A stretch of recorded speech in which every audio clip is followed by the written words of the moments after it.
This video is brought to you by NVIDIA and Eno 3D graphics cards. Okay, so I played 5 hours of Cyberpunk. It was fucking awesome. I'm gonna tell you all about it. I just wanna say this video is gonna be pretty chill though. I'm actually moving house tomorrow. I played like 5 hours of Cyberpunk today. It's now like 9 o'clock because I just recorded my layman video. You can see like my whole house is kind of empty now because we're about to move. This video is rushed, but I wanted to get out this video on time just to share my thoughts because Cyberpunk is definitely the real deal. Having played it, I had my doubts given the trailer and how good it looked. They have delivered, so let me show you Cyberpunk, or at least talk about it because it's so good.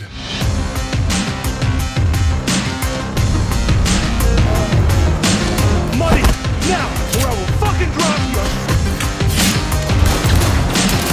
Let's talk firstly about what I played, what I experienced, and how that all worked, okay? I played for 5 hours. I was running on local hardware. Some of the tests that you would have seen would have been on GeForce Now from other content creators, other outlets and whatever else. I played on a 2080 Ti and some sort of CPU. I don't know. It was a good one. I played on an Xbox controller. I was not allowed to play on keyboard and mouse. That was the basics. There are actually 3 starting areas for this game, and they each have their own kind of sequence that takes about 30 to 40 minutes to play through before you get onto the main sort of like, you know, the open world and the main quest and whatever else, the main campaign. I played through all 3 of the starting areas just so I could see them all, and then I also played some of the main campaign as well, okay? That's what I played. Let's talk first about character creation. Yes, you can create your own character. You will select body type. You will select a voice for that body type.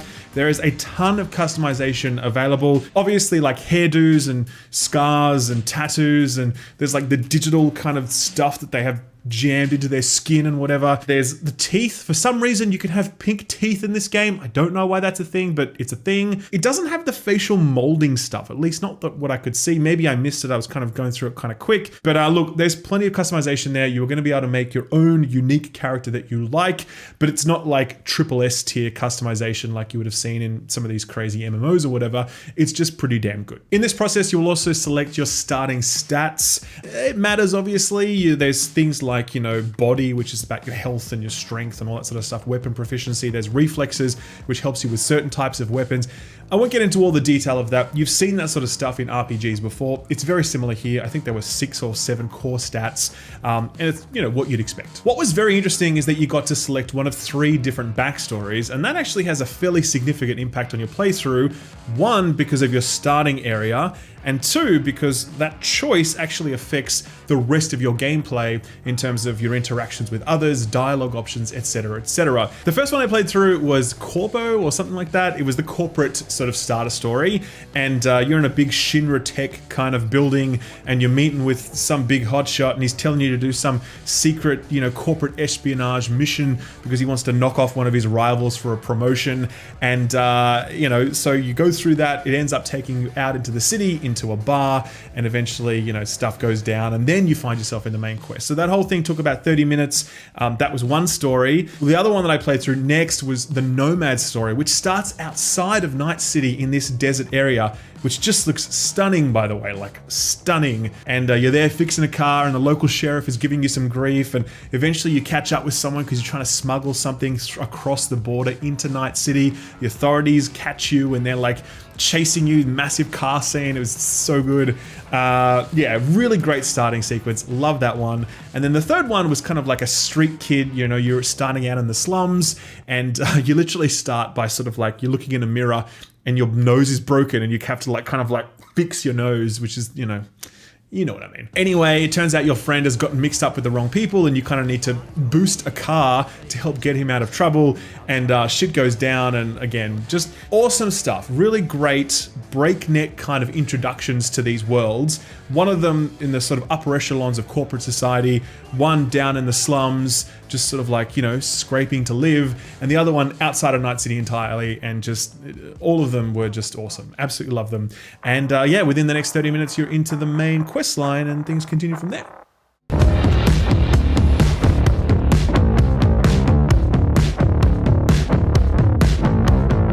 So this is a good time to pause and talk about just the visual design of this game. I mean, like, just... I can't imagine what it would be like being a CD Projekt Red artist and having to create all of the things they've created. Like, essentially the way to think about it is, we know that video games, when they're single player, linear games, they have more detail in them because they're very sort of like narrow experiences with a small number of NPCs and a small number of environments, so they can afford to really go the extra mile on the environmental detail and player detail, whatever else, okay? Imagine that level of detail, but kind of like across an open world game. I mean, every space I encountered was just so unbelievably striking.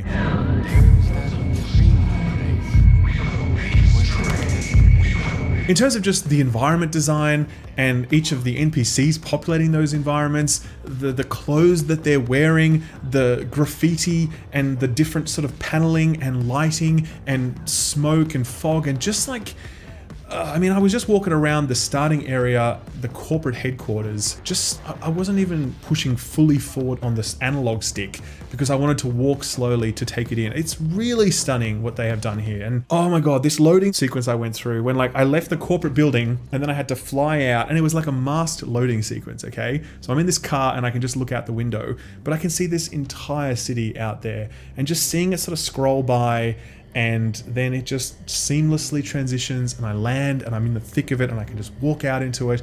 And man, it's just, as I said, these artists are geniuses, and the amount of work that they have put in to create a space this big and this diverse. It's so diverse, like it's, anyway, I'm getting overexcited. But look, visually, this is one of the most ambitious games I've ever seen. Incredible, and I can't wait for you guys to see it and just like walk around in it yourself. As I said, I was very skeptical about how it would actually turn out versus the trailers. On PC, it's 90% there. I would say 90% because I don't think the world is quite as populated as we saw in those trailers. It doesn't have as many people, but like only like 10% left. You know, it's kind of nitpicking almost. You still walk out there and it looks stunning. I will flag though, I wonder how well this will run when we are talking about like consoles. You know, I wonder how this runs on the Xbox One S, because I was running on a top of the line PC and getting beautiful performance, but I don't know about consoles. I guess performance is a good thing to talk about as well. I was running it at 1080p, silky smooth 60 frames a second at least,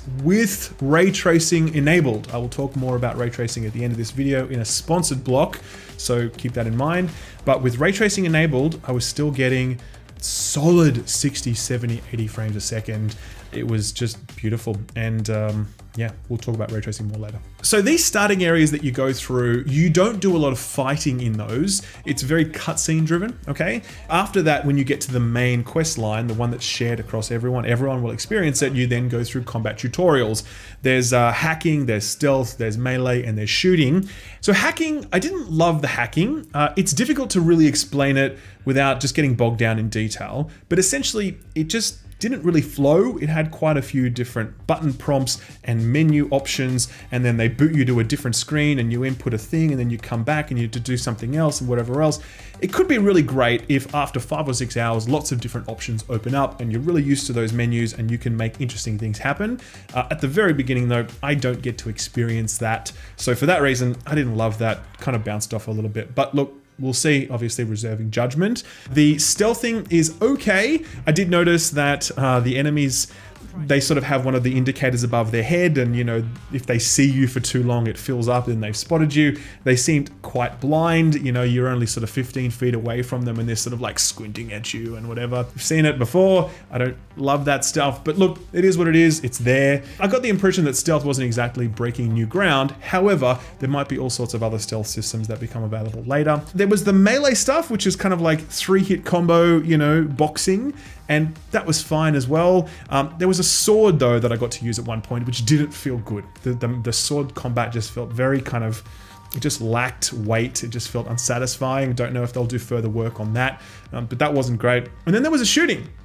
You know what? I really love the shooting. Played with an Xbox controller. There is a lot of auto aim. a lot of auto aim kicking in. I did ask the developers about that. They confirmed that's optional and you can turn it off. When I play on console though, I like auto aim because I play on PC, mainly keyboard and mouse. My aim with the controller is shit. So I was lapping up the auto aim.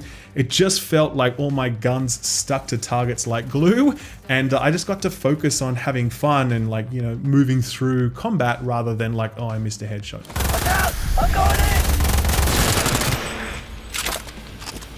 So I like that. Guns feel beautiful, great feedback, great recoil, great sound design, great everything, you know. I think a lot of people had concerns about, you know, weapon design or weapon mechanics when they saw the second trailer that came out last year. And I can tell you right now, I have no issues with anything that I experienced from the pistol and the assault rifle, the only two weapons I used. They're both handled beautifully and I'm like, cool, tick. Well done, CD Projekt Red. Just keep doing more of that. This is also a good time to talk about itemization.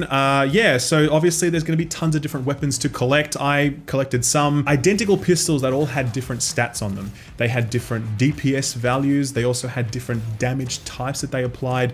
They had different mod slots and different types of mods that could be applied to them. And that was just within the first few hours I experienced all that. So I get the impression there's going to be a staggering amount of itemization available. There's also crafting. One thing that kind of disappointed me was that there's no like wardrobe feature. I think we saw a wardrobe feature in like the first trailer or something where you kind of pull it off the rack and it's got the stats on it and that's how you do it.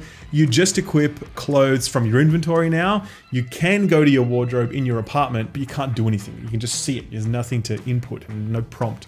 Really bummed out about that. I like that feature, but hey, look, that's nitpicking. So then I went out into the open world stuff and I started doing the quest that we saw from the 2018 trailer, where I had to, you know, go up the lift and rescue the lady from the bathtub, and then Trauma Team came and rescued her and had to drive around a bit. It's exactly what it said on the tin. You know, it really was exactly that experience. Graphically, gameplay wise, the choice that I had in that mission as well, choice is baked very deeply into this game already.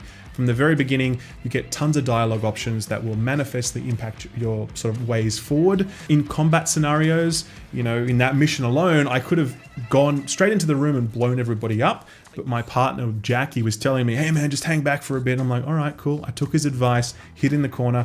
Two of the enemies then left and I could take them down silently, making the rest of the room easier. Trauma Team, when they came, they're telling me to stay back and I disobeyed them.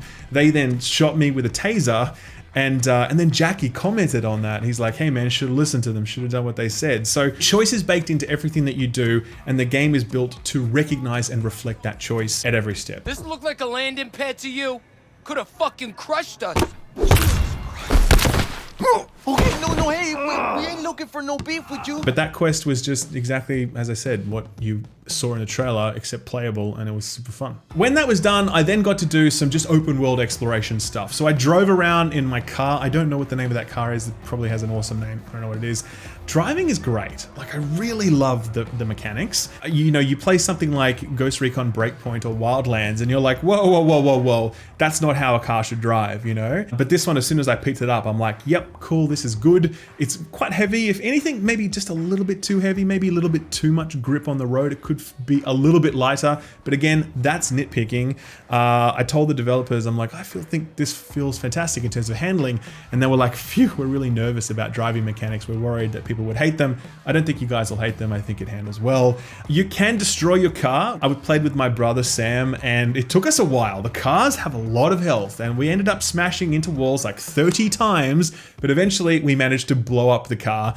And if you're in it, when it explodes, you die. Luckily, we were outside. We then tried to hack another car, couldn't do it because our hacking skill was too low. So we just shot the driver in the head instead, and that allowed us just to jack the car and drive around with it.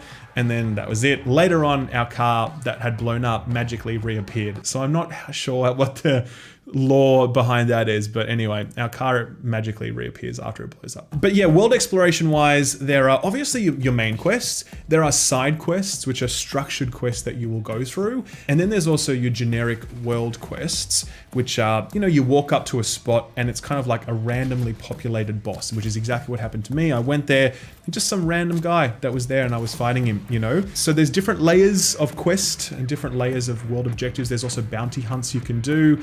There's markers all over the map, and you can go and pick up any one of those anytime you like. This game really drops you in it very fast. You know, once you've done that opening sort of section for whatever you've chosen, and then you've done like the first main quest, you can pretty much go wherever you like in the city and immediately start doing side quests. They are level gated, so if you're not high enough level yet, you won't be able to do them, but you do have the freedom to go wherever you please, which is nice. Oh, and one other thing, I found the boxing quest. Remember how in The Witcher, Geralt had like the title thing where he would just go around to all the villages and get into boxing matches and beat everyone, and eventually he'd just keep winning and winning? They have the same thing here, and I found it, so there you go. Start fights in the street, and you never know, you might be the champion of Night City, like Geralt. Oh, I also killed some civilians. Turns out you can just kill anyone you see. They'll all run around crazily trying to get away from you, and then eventually the cops will come out if you get a high enough star rating, and they will just KO you immediately.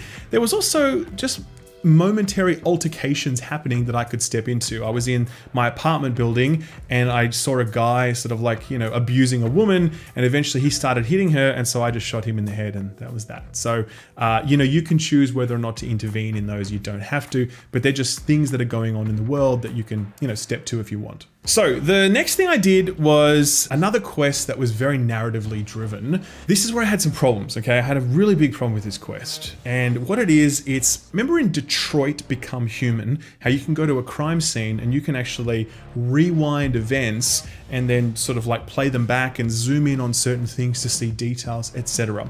It does the same thing here, only it does it in a way more clunky way and something that takes way longer, okay? There were two sequences back to back where I could review surveillance footage essentially, or someone's memories essentially. There were 3 different layers that I could analyze that. There's the visual, there's the audio, and there's the thermal. And there's a timeline at the top for each of them. And I kind of need to switch between these 3 layers while watching events unfold and moving the camera around. Like, you are not going to understand how this works until you see it in action. And I will tell you that I played for 5 hours. This was the only time in the whole thing I was not having fun, because it was clunky and slow and cumbersome. Navigating the menu took way too long. It was super unclear what I needed to do. And the whole scene that I needed to sort of like pass through just went forever, you know? I hope that I don't have to do too many of these sequences. That's all I'll say. Yeah, it was not fun. But look, you know, maybe the other ones that I experience are in the future are way better.